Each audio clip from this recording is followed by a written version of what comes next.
What if you are your own worst enemy? What if the person you are right at this moment is the single greatest obstacle standing in your way?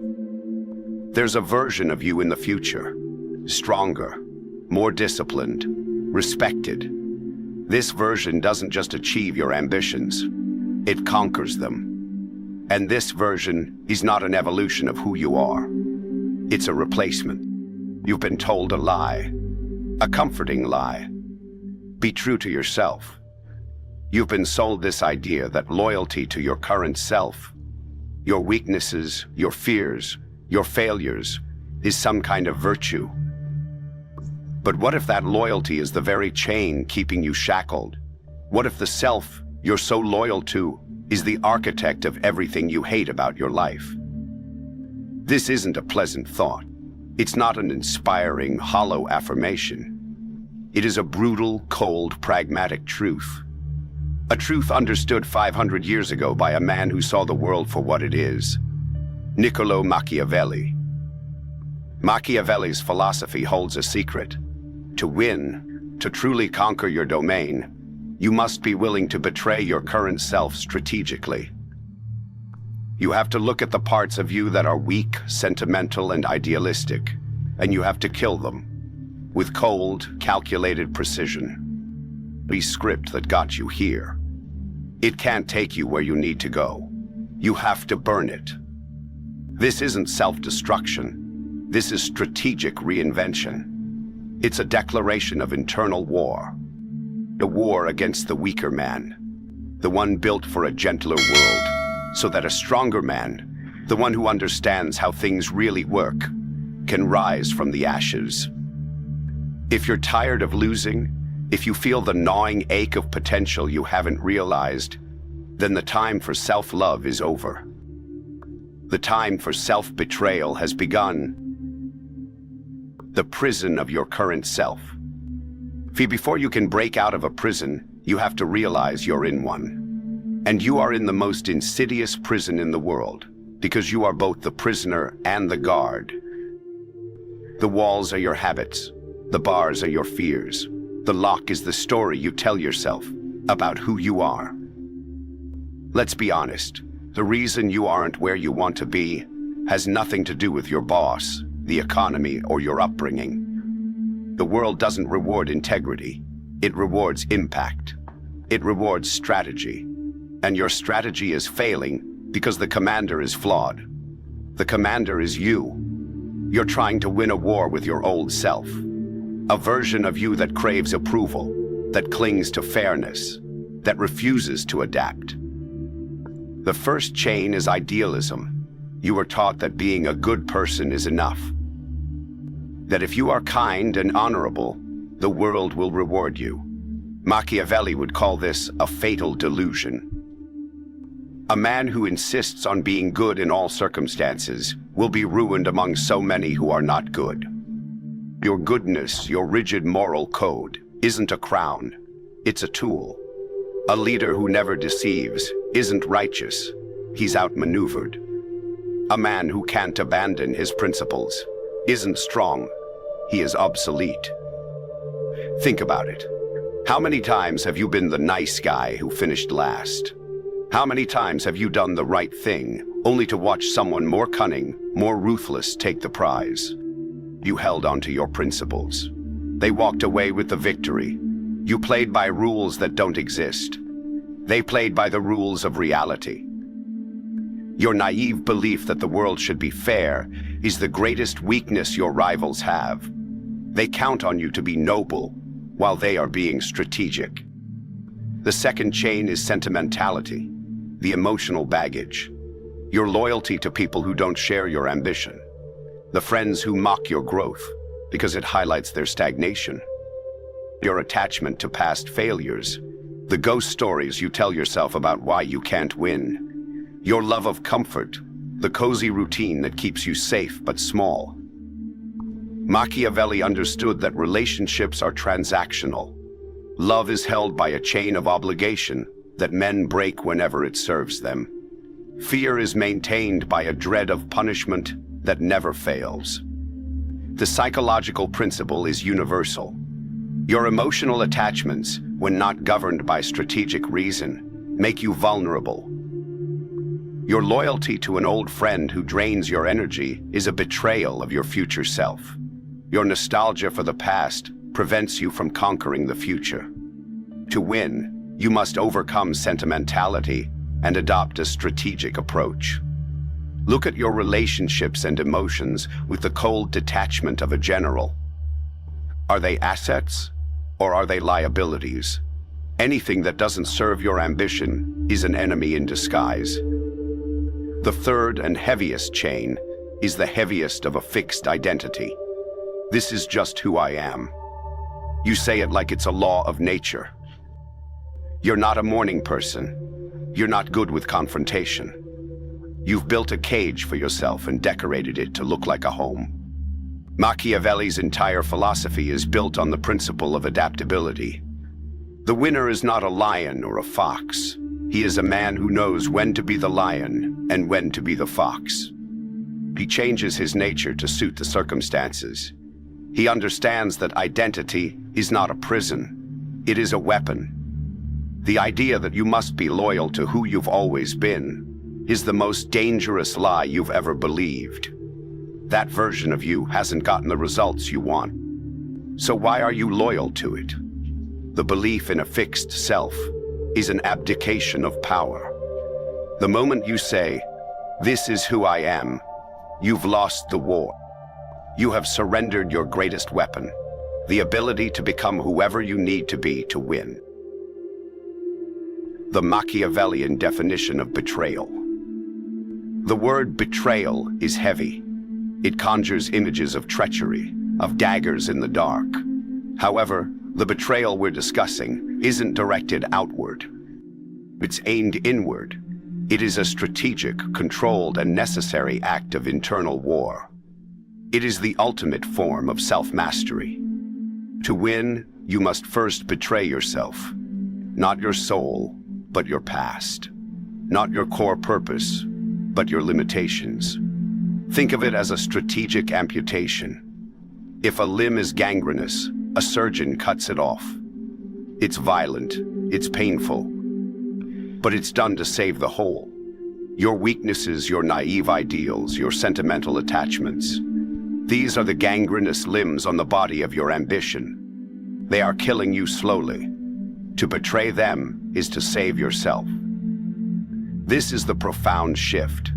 Most people operate from self-deception.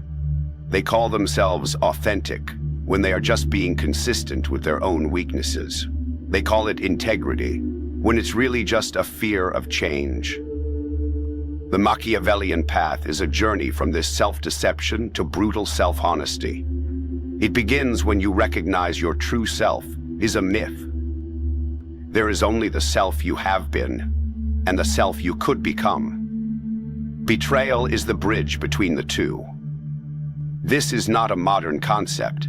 Machiavelli saw it in Renaissance Italy. He watched leaders who were too loyal to their own benevolent self-image get swept away by more ruthless rivals. Cesare Borgia, whom Machiavelli admired, was successful precisely because he was a master of self-reinvention. He could be charming one moment and brutal the next. He wasn't loyal to a single persona. He was loyal only to his ambition. He understood that to control others, you must first master yourself. And to master yourself, you must be willing to destroy any part of you that stands in the way of victory. This is a revolt against your own nature. You are conditioned to seek comfort, to avoid conflict, to be liked. These are survival instincts. But ambition isn't about survival. It is about dominance. Therefore, you must betray the part of you that seeks comfort and learn to embrace the pain of growth. You must betray the part of you that fears conflict and learn to wield it as a tool. You must betray the needy part of you that craves approval and instead cultivate a willingness to be feared. Every time you choose the disciplined action over the easy one, you commit a small act of betrayal against your weaker self. Every time you say no to something that drains you, you betray the people-pleaser inside. Every time you speak a hard truth when silence is easier, you betray the coward you used to be. This is the essence of it. A conscious, continuous process of identifying the parts of you that are liabilities and systematically eliminating them. You aren't destroying yourself. You are liberating yourself. You are freeing the powerful, effective individual trapped inside the prison of your old identity. The man you are becoming will never emerge while you are still defending the man you were. Rebirth always begins with betrayal. The Art of the Betrayal, a practical guide. Philosophy without action is just entertainment. The Machiavellian path is a path of deliberate, strategic, and often brutal action. To betray your weaker self isn't a metaphor. It is a project. It requires a plan, a campaign, and a ruthless executioner. You. This is your battle plan. Step 1. Identify the traitor within. You cannot defeat an enemy you do not know. You must conduct a thorough and unflinching self-intelligence report. This is not a time for self-compassion. It is a time for brutal honesty. Take out a piece of paper. Audit yourself. What beliefs hold you back? Do you believe you don't deserve success? Do you believe powerful people are evil, so you sabotage your own rise to stay good? Write them down. What habits keep you weak? Procrastination, endless scrolling, gossiping with unambitious people, waking up late? List every single habit that serves the weaker you. Who drains your power?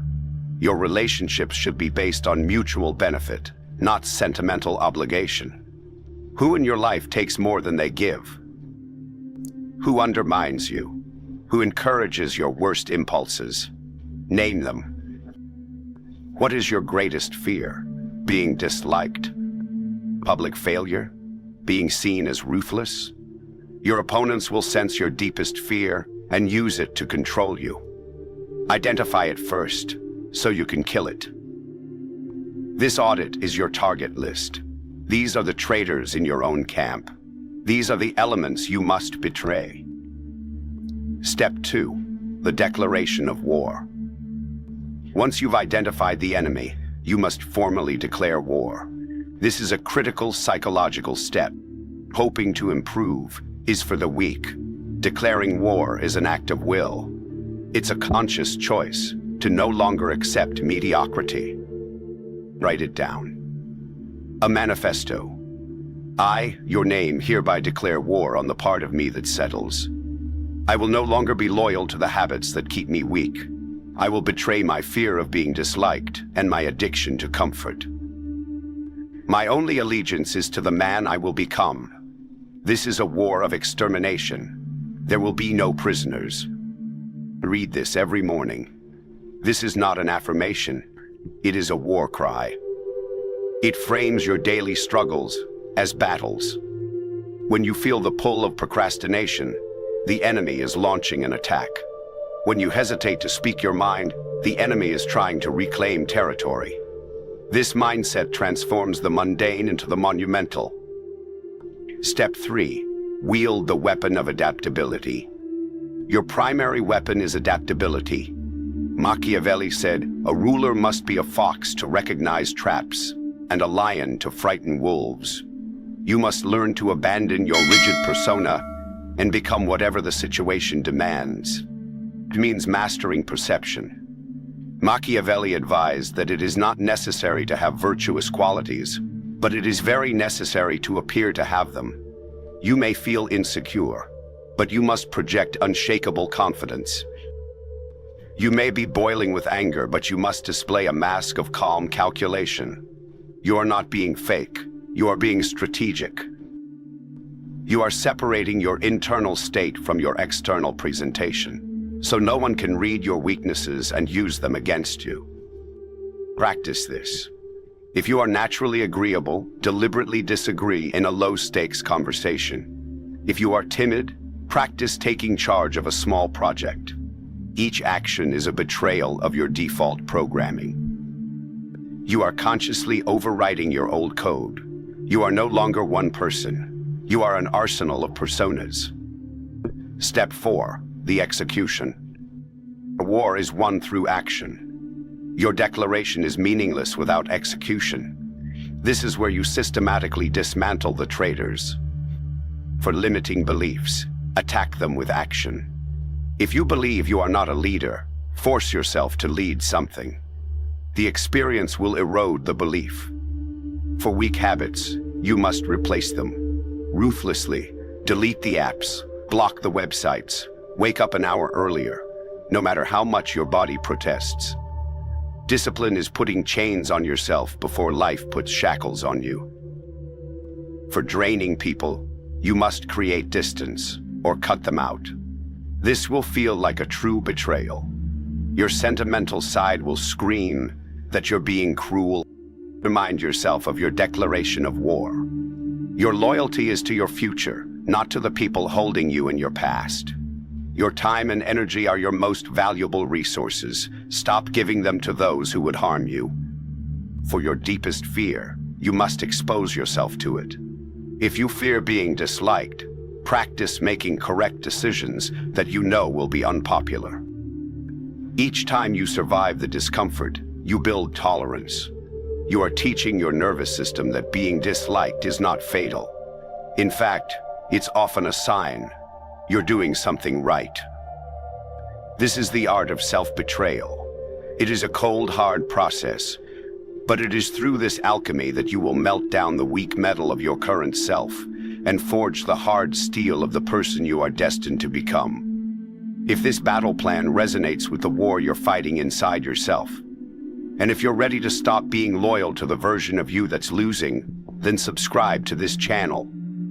We are here to provide the strategies and the brutal truths needed to forge the person you must become. Join us. The price of victory, the moral and psychological cost. No victory is without cost. The path of Machiavellian self-betrayal is not a gentle stroll. It is a march through a desolate, lonely landscape. Choosing this path is to accept a certain kind of suffering. But you can either suffer the pain of transformation or suffer the pain of stagnation. Only one leads to victory. Still, you must understand the price. The first cost is detachment. It can curdle into cynicism. When you view relationships as transactional and loyalties as conditional, you build a fortress around your heart. It protects you, but it can also prevent connection. You start to see the motive behind every kind word. Trust becomes a liability. You may win the game, but you may find yourself playing it alone. The warmth of unguarded trust is a luxury the powerful often sacrifice. The second cost is the danger of losing yourself entirely. There is a fine line between strategic reinvention and becoming a hollow monster. If you betray every value, if you burn every bridge, what are you left with? You risk becoming a machine of ambition, efficient but devoid of humanity. The goal is to be the master of your tools, not to become the tool. Without a core purpose, you don't just betray your weaker self, you annihilate your soul. The third and most immediate cost is the paradox of authenticity. Initially, this new self will feel like a fraud. You will wear a mask, and it will feel heavy. When you act with a confidence you don't feel, a voice inside will whisper that you are an imposter. This is the ghost of your old self, trying to haunt you back into your prison. You must endure this feeling. You must understand you are acting as if. You act your way into a new way of thinking, but the journey is disorienting.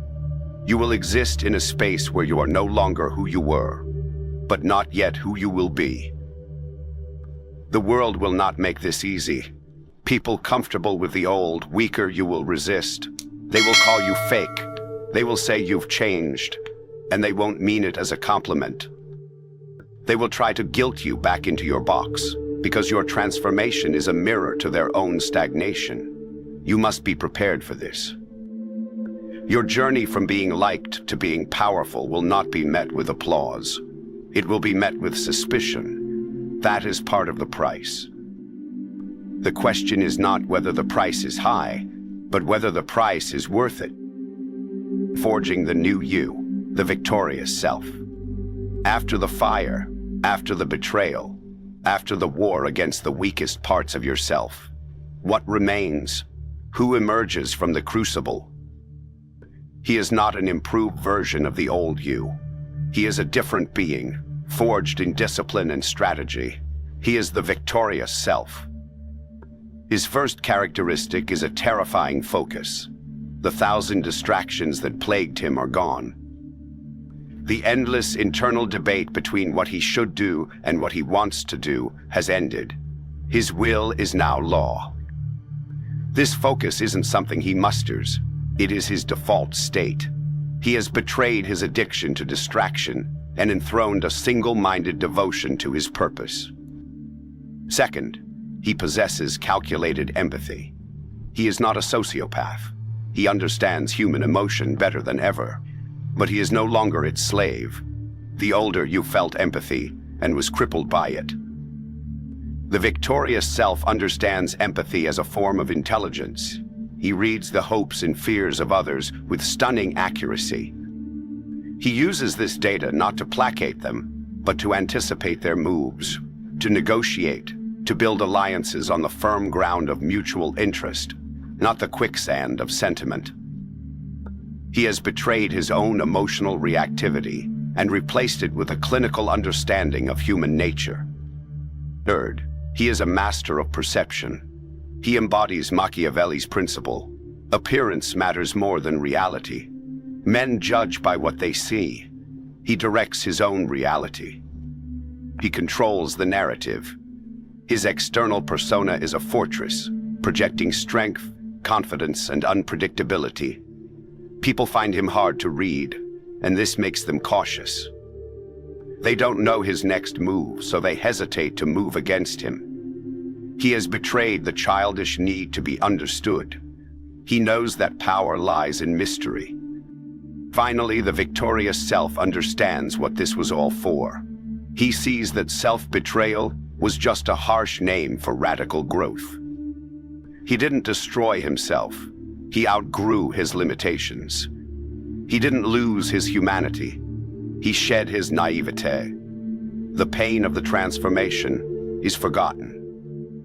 He looks back at the person he used to be, not with contempt, but with detached pity. Like an old, ill-fitting coat, that person's failure was the necessary catalyst for this victory. This is the man who wins, not because he is lucky, but because he was willing to do what others would not. He was willing to declare war on himself. He was willing to betray the comfort of his own identity to forge one worthy of his ambitions. He is no longer a pawn of circumstance. He is a prince in his own right, the sovereign ruler of his own mind, his own will, his destiny. At the end, we began with a question. Are you your own worst enemy? By now, the answer should be clear. Yes, you are. The version of you that exists today, with its comfortable habits, its noble but ineffective ideals, its paralyzing fears, is the single greatest obstacle to your ambition. You have been presented with a philosophy that is as liberating as it is brutal, a philosophy that rejects the gospel of self-love and preaches the harsh doctrine of strategic self-betrayal.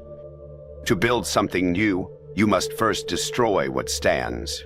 You cannot evolve into the person you are destined to become while remaining loyal to the person you have been. One must die for the other to live. That is the unforgiving law of power. The journey is not for the faint of heart. It demands a price paid in comfort and certainty. It requires you to become a warrior in a war fought entirely on the battlefield of your own mind. But the reward is the greatest prize: mastery over your own fate. The ability to stop being a creature of circumstance and become a force of nature. The final question is not whether you can win. The question is, are you willing to pay the price? Are you willing to betray the person you are today for the magnificent person you could be tomorrow? What part of yourself will you execute first? Let me know in the comments below. And if you are ready to continue your education in the art of power, subscribe. The war has just begun.